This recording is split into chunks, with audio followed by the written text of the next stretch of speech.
Hello, everyone. Welcome to Startup Grind special live stream event. I'm Dimitris Litsikakis. I'm the EMEA Community Manager for Startup Grind, live from Athens, Greece. We are very happy to have you here with us. What an honor to have all these amazing people joining from around the world. So thank you for joining. Today we have a very special guest with us. Our founder and CEO, Derek Andersen, who is leading Startup Grind, a 1 million person entrepreneurial community in 120 countries. Startup Grind's mission is to help every entrepreneur in the world. After running Startup Grind as a side project for 2 years, Derek turned his full attention to scaling it from 3 chapters to 300 today. He's also co-founder of Bevy, the platform that powers Startup Grind. So Derek, welcome to this special event. Thanks for having me, Dimitris. I like the Santa Claus. Nice. Yeah. So tell us a few things about Startup Grind. Just give us a story just to get us into the mood. Absolutely. And in fact, if it's okay, I'm just going to share a couple of slides and just talk through a few of the things that may be helpful, and then we'll jump back to us chatting. I'm really thrilled to be here with everyone, and wish we could be in person, but you can't really be in 50 places at one time. But to have people all over the world joining us today is just so exciting. And whether it's in Switzerland or in Africa or in the United States, really appreciate all you mean and are to our community, and excited to talk with you. Our values are the most important thing that we have, and that is that it's about giving before you take, helping others before you help yourself, and making friends. If you're at a live event today, what I really encourage you to do is look to the person to your right or your left and figure out how you can help those people today. And it doesn't have to be a huge thing, but don't try to sell them. Try to figure out how you can legitimately help them move a little bit closer to their goals. And you'll find that it'll really help you a lot. And if you're not in a Startup Grind, please do that the next time that you're with us, and try to emulate these values. We've hosted about 6,000 events across the world in the last 5 years, represented by hundreds of amazing community leaders that we call our chapter directors. Here, some of them here, each representing a different city, and we appreciate all that they do. If we don't host Startup Grind in your city and you're joining us today, please let us know at startupgrind.com/start, and we'd love to do a chapter in your city. We've hosted events in about 500 cities. We have about 300 active chapters today, and this month is a really special month. As it's the biggest month we've ever had, hosting over 200 events across the world. It's really something that we're really humbled about. I can tell you that was never the intention in the beginning, which you'll hear about in a second. And about 30 million minutes of our content has been read or watched across the world. So hopefully we've had some small impact with you. My email, I've just shared this, is derek@startupgrind.com. And if I can be useful to you in some way, I'm not an investor, so I'm not good at investing, or I would have put my fortune into Bitcoin and we'd be talking about something else today. But I'm happy if I can be helpful. Please let me know via email. So this is a photo from one of our earliest events. And, in the beginning, Startup Grind was really just about me and Spencer, who is in the red shirt, who I started it with. It was about us getting our friends together and just trying to help each other. And we brainstormed. You see the whiteboard over there in the corner. We were brainstorming ideas, and it was very humble. And after about 6 months of doing this, just on the side, this was once a month, I was building a product, which was sort of failing miserably at the time. But after about 6 months, we hosted an event, and literally 4 people showed up, including myself. And I got in the car that night, and my co-founder was one of the others. So it's 2 people plus us. And I said to myself, what a huge waste of time. We're not helping anyone. I should probably be with my family. doing other things, and no one even cares to show up. And but I decided that I hadn't really given it my full effort, and so I sort of changed my perspective, and I said, look, I'm going to host a couple more events, and we'll see how it goes. And if it goes poorly, we'll just shut it down. What happened was, about 8 weeks later, we tried, and about 8 weeks later, our office looked like this, and we had about 40 people, many of which I didn't know, and many of which actually I'm still friends with today. And we really created that environment that our values reflected and we're all about. The next month, we had 50 people, and then the month after that, we had 80 people. And you can see we moved into a different space. My office, it became too crowded, my office. And so we found a new space for it. And then a couple months after that, we hosted a guy named Jason Calacanis, who informed me that he would prefer to do an interview and a fireside chat. And so he came in and I interviewed him, and people really enjoyed it. And it didn't feel like a pitch. It felt like a more real experience for people.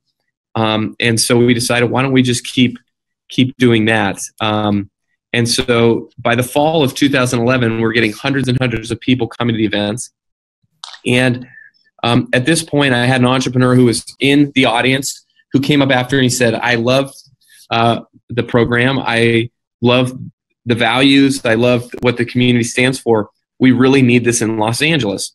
And we're in the Bay Area in Silicon Valley.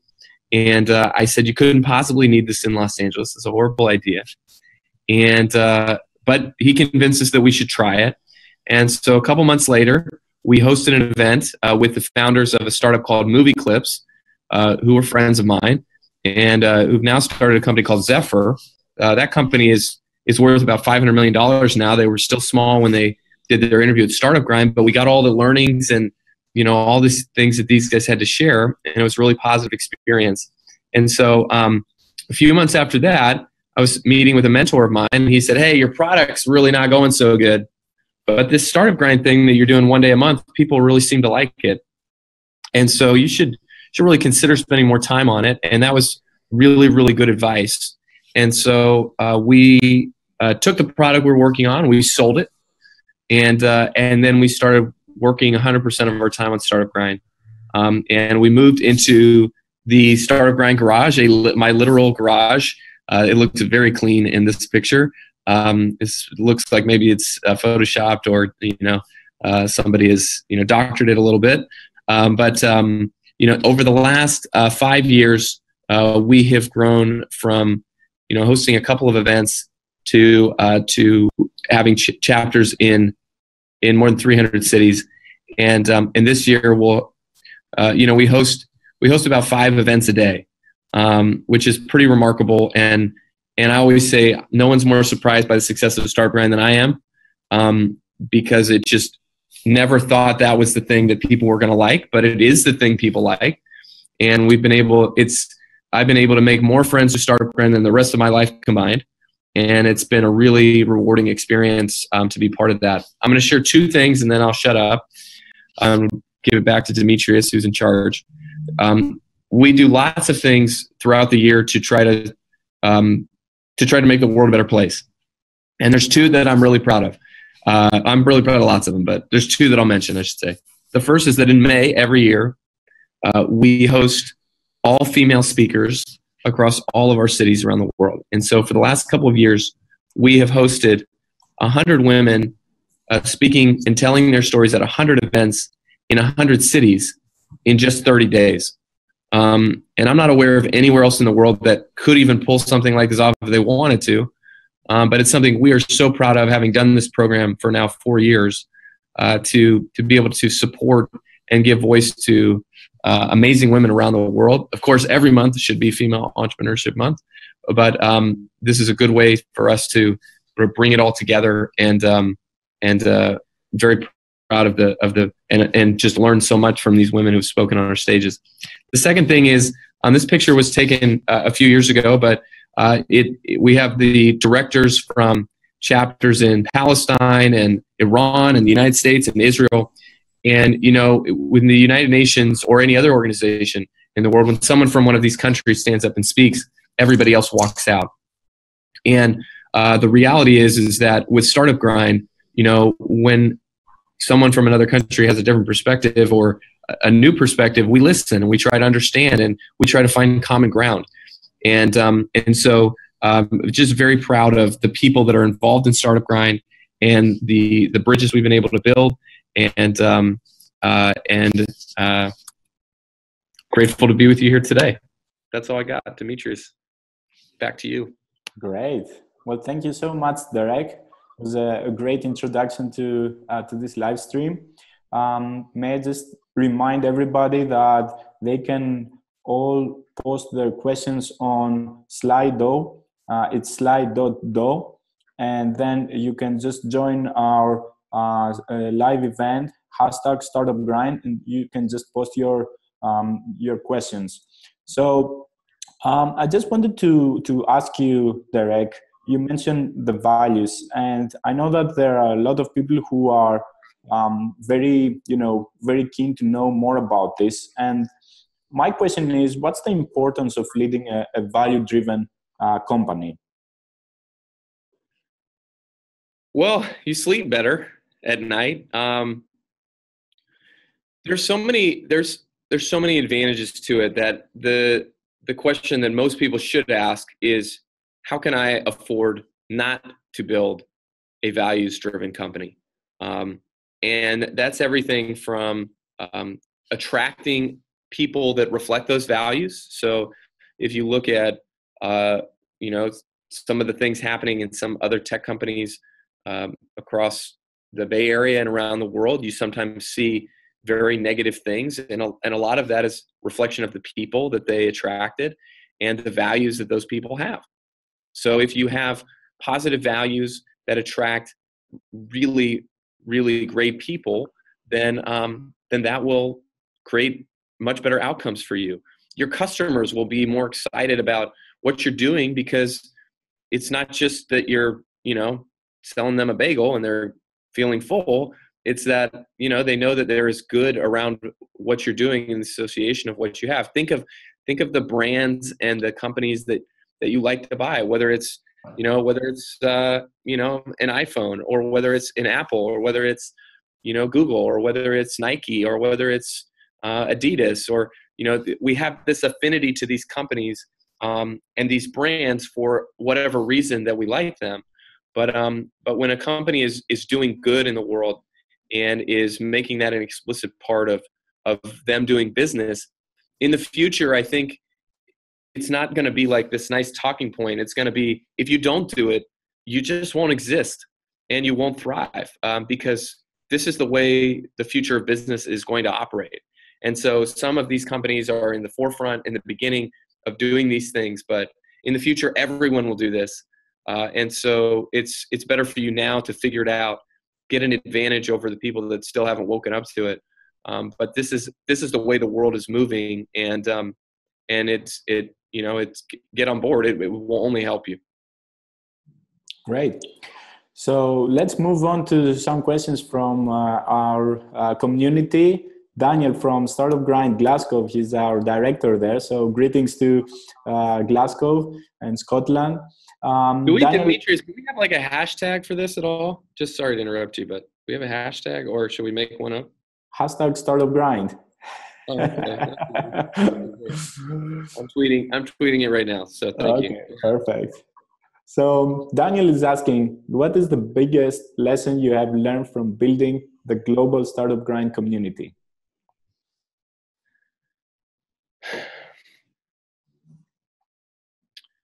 The biggest lesson I've learned is that it takes a lot longer than you would ever think it should take. In 2009, in the middle of the recession, it was called the Great Recession in the United States, I left my job at Electronic Arts to start building products. And I thought for sure that I would be an overwhelming success by that same time the next year. And that was 2009. It's 2018 now, in 30 days. And, I am not sure that I have really achieved much of anything yet. And And so, it's something my dad always tells me. He says, hey, I always tell him, I'm going to do this, I'm going to do this. And he always says, hey, just remember, it takes a lot more time and it costs a lot more money than you think it's going to take. So be prepared for that. And it's hard to prepare for that. Even still, and I've seen it now, cycle after cycle after cycle. It's still hard, but if you stick with things for a long time, and you can find a way to in many ways just survive. I look at other people that have tried to do similar things to us, and one of the biggest reasons why we have been successful where they haven't is because they couldn't survive as long as we could. And there were good reasons for it. Somebody needed to make money. Somebody needed to, somebody got tired. A co-founder quit. Maybe they had a lawsuit. I mean, there's all sorts of things that can ruin a business or derail a business. And so the thing that I'm most surprised but also maybe most proud of is that we are cockroaches, as in meaning it's very hard to kill a cockroach, or an ant. It's very hard to kill an ant. They find these little crevices under your shoes, and you stomp on them, and you try to drown them, and you can't. And so, but even still, I am, we're now 5 full-time years into Startup Grind. And that's after 2 years of incubation of just kind of testing things. So 7 years in, and we still have a really long ways to go. But we've made a lot of progress. And and I think if that's how far we could do the first 7 years, how far will the next 7 years be? How far will we get? And you think about things like TED, which everybody in the world knows is an organization that's 30 years old. And, or Apple, or, I mean, these companies they're old. And so, you just got to stick with it, got to figure out how to make it work, and just make sure that you're in the game for as long as possible. Great. Thank you. We have another question from our friends. How is your day like, Derek? Are you planning to write a book? Thanks, Adil. Hey, Adil. I don't know where that comes from, that name, because it doesn't say, but... Yeah. No plans to write a book today. I don't think I have enough that I've learned to have anything that's really that valuable to share. But I will say that on a daily basis, I wake up begrudgingly. I have breakfast with my children. I take 2 of them to school. The other 2, it's not that they're not going to school; they're just not old enough to go to school. But I take them to school. I go into work. I try to have as few meetings as possible, and I do tremendous amounts of email, and I try to get on the phone with people when I can, without setting up a meeting if possible. And I work all day, and then in the evening I have dinner with my kids if I'm in town, and my wife, and I get them to bed, and then usually I start working again for a couple of hours on the couch and finishing up the day, and then I get to bed ideally before midnight, and wake up the next morning and get going again. I've been doing that basically that same routine since I started being an entrepreneur 8 years ago. All right. So, Derek, have you made any decisions in business which you would have made differently had you had ability to see what would happen down the line? Not to bring up Bitcoin again, but there's one. Ethereum.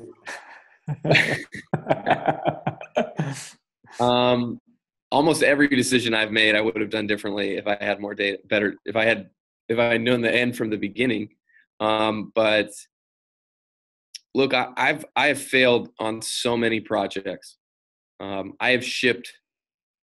good at shipping products. I don't have a great track record of shipping great products consistently. So each time I have failed in launching a product or, running a company or whatever you want to call it, I have learned tremendous amounts. And I try really, really hard not to repeat the same mistakes again. One of my least favorite things in the world is having to repeat myself more than 2 or 3 times the same thing to other people or to myself.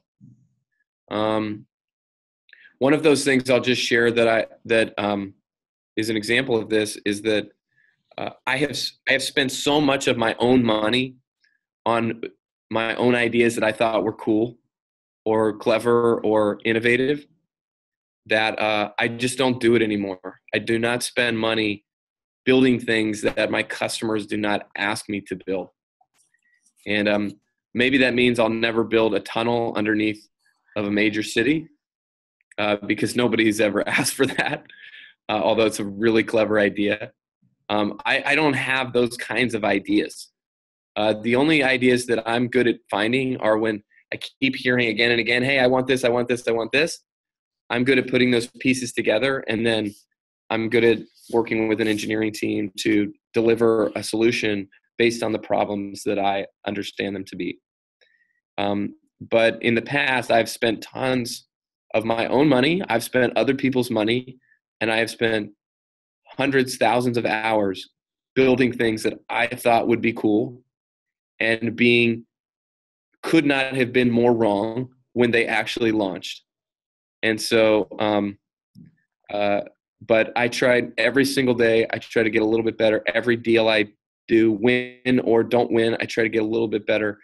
Every interaction with the teams I work with, I try to get a little bit better. And if people that work with me, like Dimitris and G and all the chapter directors and our entire team, will tell you, they may say, I don't know that Derek learns very quickly because he makes so many mistakes. But honestly, all I can do is just be a little bit better today than I was yesterday. And hopefully 10, 20, 30 years down the road, if I'm blessed enough to live that long, then, hopefully I will have slowly, gradually improved 1% at a time. Hi, everyone. Sorry about the slight glitch. We are back online. And let's move on to the next question from Slido. Corporate America hacked into our feed. They're trying to shut us down. They don't Fake want news. entrepreneurship being spread. They want it killed. They want it to die. They want all of us to work 9 to 5 to just collect our benefits, to try to meet our bonus every year. They don't want us to innovate. They don't want us. I mean, this should be reported by CNN right now. Forget you want to talk about fake news. This is not fake news. Hopefully we're back. Trust me, it's not only corporate America. It's every corporation in the world. All right. Okay, so back to the questions at slide.do. So what is one piece of advice you have been given by mentors or people you look up to that you find yourself referring back to time and time again? So I think when you're in the moment of especially early in your career, and there's a lot of uncertainty and it's not clear how things are going to go or what's going to happen. And if you're early in your startup, even more so than your career, but you just don't know the end result. And so for me, at least, I have a strong pull to be worried and to not enjoy sort of what I'm doing and to sort of like be really rushed and concerned about, where's this going to lead? Where am I going to end up? And I have a friend and mentor who gave me this advice, which is now popularized in a Macklemore song, but I got it way before he said it. And Kesha, for all you Kesha fans out there. And that is that we're living in the good old days. And I really believe that. I believe that these are the days where we're going to be talking about for the rest of our lives. And so enjoy what you're doing as much as you can. Take a moment to pause and remember it, and take it as it goes. Yeah, fun is a big part of what we do. That's for sure, and that comes out to all the events that we run across the the globe, and you can see it in all the pictures that our directors upload. It's amazing. I only see happy faces. All right. So another question from our director in Zurich, David Butler. Any tips for founders with a newborn baby?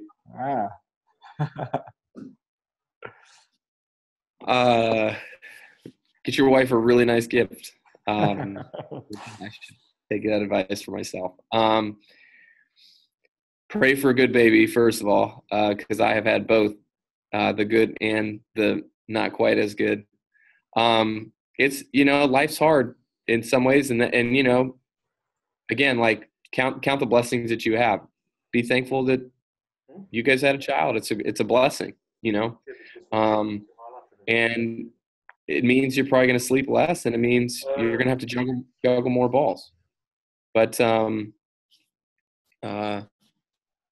just, again, this idea of like appreciating what you have when you have it, and just take a minute every day to enjoy the fact that, you have a baby, hopefully a healthy baby, and that, that you also have a startup. So you sort of put the most important things in the jar first, and then put all the other things around it, including your company and the work that you're doing and those kinds of things, can all fall in after that.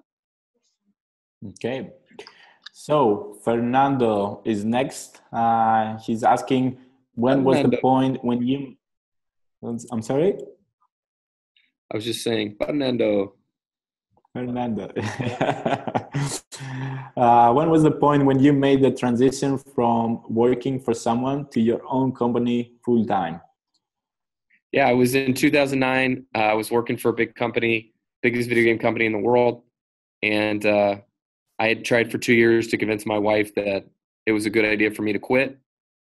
And then she informed me that she was having a baby in June of 2009.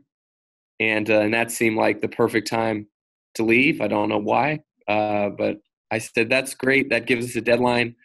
That's 6 months from now, and I'm gonna leave at that point. And so that's exactly what I did. And I used that as like, had no other choice but to make the decision by that day. And there's no better time to start working on your own ideas than right now, than today. It only gets harder. Each day gets harder. So each year it gets harder. I have really good friends that wanted to be entrepreneurs, and they're 10 or 15 years out of college, and they still want to do it, but in many ways they can't, because they just have too many responsibilities and they have too many financial commitments to do it. So start today, figure out, get an exit strategy right now as we speak, and go from there. So for someone coming from the corporate world, Derek, do you recommend first working for a startup before creating your own startup, or jump into your own thing? Well, the thing that you get by working for another startup is you get to learn on somebody else's dollar or ruble or whatever your currency is. Euro. For you, it's euro. You get to learn with somebody else paying you to learn. It depends though. So like when I worked at EA, it was a 10,000 person company, and a lot of those lessons actually were not applicable to my startup. So now if you go to a startup that's maybe a little bit better funded and has a certain amount of people, but it's not this huge company, then you're going to learn a lot of lessons and you're going to build connections with people that like to be in startups versus working at a big company where you're surrounded by people that like to work in a big company. So look, if you have a great idea, go try and make it happen. But sometimes you can't really force great ideas. So if you don't have a great idea, that's okay. Go find somewhere you can learn a lot and meet a lot of really good people to network with, and do that until you have something that is the right idea, and then give that a shot. And personally, coming out of college, I didn't have a great idea, and it took me several years to get enough courage to think I had a good idea to quit, but I didn't. It took another few years after that, after I'd quit, to actually find a great idea to work on. All right. Speaking of working and teams, Derek, you work with remote teams all around the world. Like I'm in Athens, G is in Cape Town, just to name a few, but the list is long. Does this bring any specific challenges and benefits? Or is it just impossible to do it? Yeah, I mean, it's sort of the way of the future, right? And you could never have remote dispersed teams 25, 30 years ago. There's just no way you could do it. And think about even before that. I mean, even less so every year previous to that, harder and harder and harder to do it. So look, there are advantages to being in one room together, and then there are disadvantages to that. So the strengths and weaknesses of a remote team, the weaknesses are it's harder to communicate. You don't have the benefits of, spending a lot of time with people and getting to know them as intimately as you do with people that are in the same office as you. You're all in different time zones. That can be difficult. You come from different cultures. You have different holidays, that kind of thing. The positives of it are huge in that you get lots of different unique perspectives. You have people there's somebody always online, which you don't want. If you're all in one time zone, you don't want somebody to have to stay up all night. But especially if you're running an engineering company, if a website goes down in the middle of the night and you have a remote team, somebody's probably up and working on it. I don't know if you ever experienced that, but I have, where you wake up in a panic at like 7 a.m. The website's been down for 2 or 3 hours. And so you don't run into those kinds of issues. You have this kind of continuous cycle of development with remote teams and teams that are spread out. So, there's, depending on where people are, there's cost savings. You can find incredibly talented people in different places around the world, and you may actually be afford to get them. Whereas, if you're in San Francisco or in London or something like that, that just would not be possible with where your startup is at. So, definitely some negatives to being remote, and definitely some positives. And you just gotta kind of roll with the punches, and it's been great for us. But we sort of did it out of necessity because my co-founder was based in Portugal, and we didn't really have any other choice. And so we had to make it work, and then it worked for us. And so we added a third person and a fourth and a fifth, and just sort of went from there. Where did you guys meet, by the way? Like Californian and the Portuguese? How did that happen? We met on, so Joel Fernandez is full stack engineer who created a design for a 99designs.com project that I submitted. And he had this kind of quirky design that for this product we were building, and it was not conventional, but it was really clever and it was really detailed and smart. And so out of 50 or 60 people, we picked his design, and then we worked with him, and he was really great to work with. And he was, great at communicating. He's just a really good guy, it seemed like. So then a few months after that, I just had another project, and I said, hey, you were so great on the last one. You want to work on this with me? And he said, yes. And he did a great job on that. And so that was sort of the beginning of us working together, and that we've now worked together since 2009. I met him really early after I quit my job. So poor guys had to work with me almost every day for the last 8 years. But there's nobody I enjoy working with more than Joel.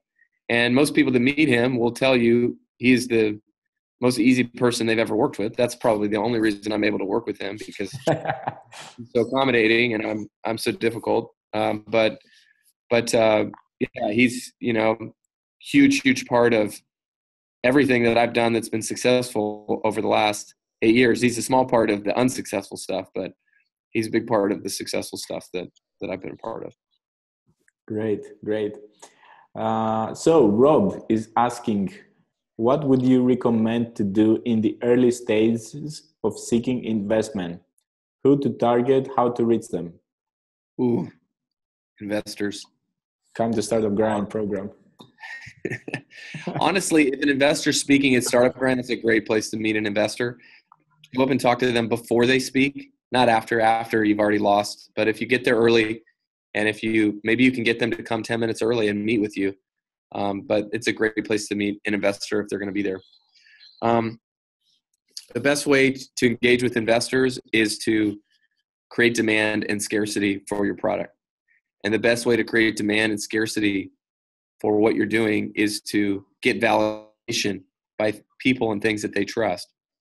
So the best way to get investors is to have customers.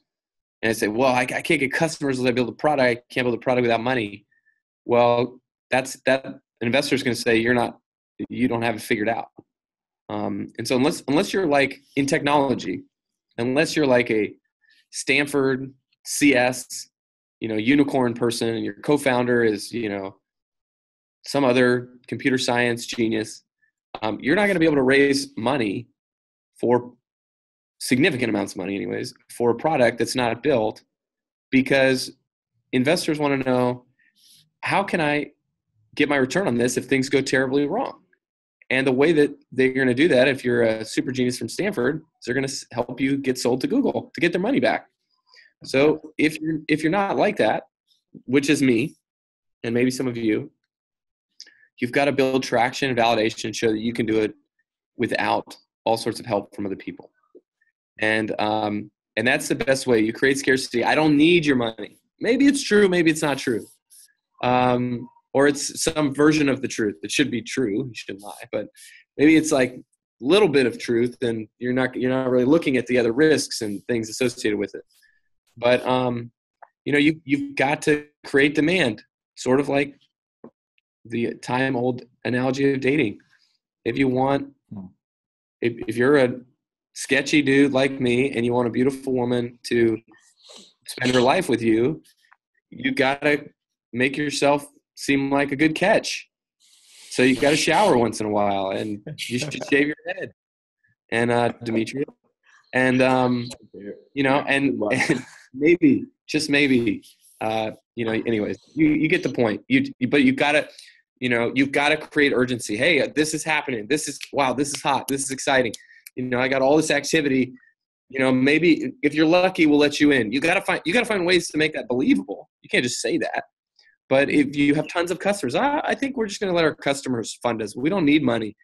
We're just going to have, we're making so much money with our customers. Okay, fine. I'll take a little bit from you, but only at this valuation.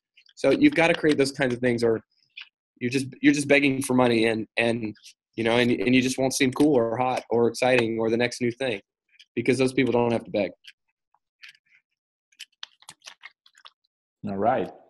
So speaking of investments at different kind of stages, I got a question from an anonymous person on Slido.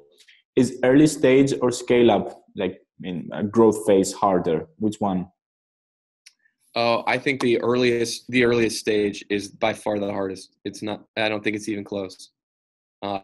Getting to that, like the first 100 people that believe in what you're doing, is incredibly, incredibly hard. In the beginning, your idea is a dead body on an operating table. It's dead, and you have to bring it back to life. So you get those paddle things, and you shoot it with some electricity, and you get a little heartbeat, and then it goes back flat again, and you do it again, and then you might, if you're lucky, you might get a heartbeat. And then when you get a heartbeat, they're still unconscious, so you got to do all this other stuff. You got to cut a hole in the neck and get your startup breathing. You got to do all sorts of crazy things. You got to pull out things out of, maybe they swallowed an iPhone, so you got to cut that out of them. So like that's incredibly difficult, and most people never get that body off the operating table because it's already dead. But if you can get a pulse and you can get it going, and you can get the body, get the idea conscious, if you can get out of intensive care unit, which is, if you've ever been in there, is a horrible, horrible place to be in a hospital. But if you can get your startup out of the most intensive care, and if you can get some other doctors and specialists and other people that are really, really smart and know what they're doing to help take care of the areas of the startup that are struggling and that need really specialized care, you just might you just might be able to make it successful. But once that body is moving and talking, and is starting to, eat again, and things just sort of start to really move, and you don't have to do every little thing for that startup. And you have other people really that are better at it than you were that can come in and make it grow. Startup Grind is a good example of that. I helped it get to 120 cities. And then we had amazing people like you, Dimitris, who have come in and who have grown our community to what it is today, which is significantly more healthy, significantly bigger, significantly more successful than I ever dreamed of what it could be. And that's because you're better at that job than I was. But maybe getting that initial thing going, getting that traction is near impossible. But if you can get it, getting to the next phase with the right people will be much easier for them because they're more qualified to do it than you were to get it going. Okay. Thank you, Derek. We have 5 more minutes. So my next question would be... You want me to sing? What do you want me to do? You want me to dance? Maybe the carols. I don't know. We have the Christmas spirit. Okay. I'm thinking about communities that are super hot in Silicon Valley. And, it was social media 10 years ago. But it's all about communities these days. Why do you think that's the case? Well, the way that companies interact with customers has fundamentally changed in the last 15 years to what it's ever been done in the history of mankind. You think about 50 or 60 years ago, you would walk into a department store and you would buy clothes, or you would get your car serviced, or you would buy a laundry, you would buy a mattress or whatever. I mean, think about how that's changed today. Now you go to tuftonneedle.com and you buy a mattress online. You never sit on it. When you buy that mattress, you before you buy it, you go to Amazon. You look at the reviews of customers that have used it to see how they've been treated. When you actually order it, you put in your credit card, which then gets saved in their system, so you can buy other things with one click of a purchase in the future. Their founder emails you an email that tells you the story about how the company was formed and how grateful he is that you're now part of that vision. And then you reply and tell him thank you, and the founder replies back and says, again, that he's grateful to have you. And you tell your friends about this wonderful mattress that you have and that they can buy it at a click of a button and they can get it to their door in days. And they never have to go talk to a sleazy salesperson or anything like that. And you have this, and Tufton Needle keeps emailing you and keeps telling you about their new pillows that they've launched, which is the greatest pillow you will ever have in the history of your life. And your child will try to steal it every night before he goes to bed because it's so amazing. But you would never buy that pillow for your child because even though you love him more than anything else, he does not deserve a $100 pillow. And so, so this is a real experience. All these things happen with when I bought my mattress at Tufton Needle. It's an amazing, amazing company that was started by 2 engineers in Silicon Valley who moved to Arizona and who built this company. They bootstrapped the whole thing, and it makes hundreds of millions of dollars in revenue. And they've created this amazing company for their employees and their customers. And so, just to say that you may say, well, that sounds totally normal. I hear that story all the time. There's lots of companies like that now. That was never the case 50, 60 years ago, or even 20 years ago. So that's how things have changed. And community is a way to describe the way that we interact and like a thoughtful way of dealing with your customers. And so the most innovative companies in the world are building communities. We see WeWork just bought Meetup this week for investing several $100 million into community. We see Airbnb's CEO renaming his title to CEO/head of community. All sorts of examples. Facebook changed their whole mission around to be about communities. If you're not thinking about community, you're not thinking about the future of customers and that relationship that the most innovative companies in the world are building with their end users. So figure out what your community is, who they are, figure out how to help them, make them passionate about what you're doing, and bring them on board with your incredible vision. All right. last question. In February, we're going to have our global conference in Silicon Valley. So just tell us a few things about that, what to expect, and why should people that are watching us on the live stream, why should they go on and book a flight and come and join us? Well, it's the cheapest time of year to fly to the Bay Area. The weather's amazing. It never rains, except for once it rained, but it never rains. And we'll have the very best entrepreneurs from all of the top industries and trends that you're interested in. People from the ICO world, people from the funding world, people from enterprise world, social. We'll have all of the people, founders of PayPal and Guy Kawasaki, and all sorts of amazing speakers.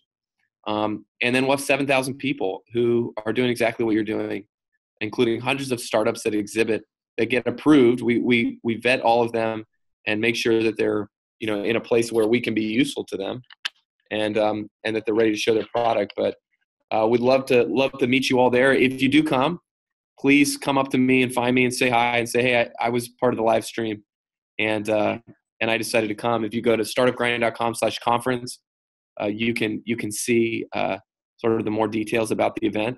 But get an Airbnb and book your flight. It's the best time of year to come, and it's Q1. So like Q1, the world is optimistic again in Q1. All the VCs open up their wallets again in Q1 after they closed about this time of year. So after the haze of January comes through in February, they're ready to go again, and they come off their really great vacations. And so please join us in February. And again, thank you all to everyone for everything you do across the world with our community. If you're a director or a team member or a community member, if we don't host Startup Grind in your city, why not? We should. And it should be you who should probably start it. So come to start. If our values match with your values, please go to startgrind.com/start. We'd love to get started as we march towards 500 cities next. Amazing. Well, thank you so much, Derek, for your great insight tonight. Happy holidays. And thank you, everyone, for joining us. Have a great day or night or whatever it is in your time zone. Thank you. Bye.